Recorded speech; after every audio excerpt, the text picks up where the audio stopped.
বৈরুতে ইসরায়েলের মুহুর্মুহু ক্ষেপণাস্ত্র হামলা, বহু হতাহত। লেবাননের রাজধানী বৈরুতে ক্ষেপণাস্ত্র হামলা চালিয়েছেন ইসরায়েলি বাহিনী। এতে অন্তত 4 জন নিহত হয়েছেন, আহত হয়েছেন আরও 33 জন। বিআরটিসি ওয়ার্ল্ডের এক প্রতিবেদনে এ তথ্য জানানো হয়েছে। স্থানীয় মিডিয়া খবরে বলা হয়েছে, হতাহতের সংখ্যা আরও বাড়তে পারে বলে আশঙ্কা করা হচ্ছে।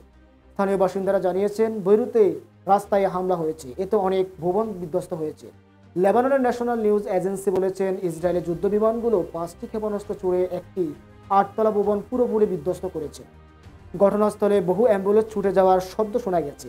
লেবাননের সংবাদ মাধ্যম এক জাজিরা জানিয়েছেন, একটি ভবন থেকে পুরোপুরি বিধ্বস্ত হয়েছে, বেশ কয়েকটি ভবন ক্ষতিগ্রস্ত হয়েছে। বিআরটি ওয়ার্ল্ড আরও প্রতিবেদনে বলা হয়েছে, ইসরায়েলি বাহিনী গাজায় কামাল আদওয়াদ হাসপাতালেও হামলা চালিয়েছে। এতে অন্তত 9 জন মেডিকেল কর্মী আহত হয়েছে। সেই সঙ্গে এতে মেডিকেলের জেনারেটর এবং অক্সিজেন সিস্টেম ক্ষতিগ্রস্ত হয়েছে। এ ছিল এখনকার মতো। পরবর্তী সংবাদ দেখার আমন্ত্রণ জানিয়ে এখানেই বিদায় নিচ্ছি। আল্লাহ হাফেজ।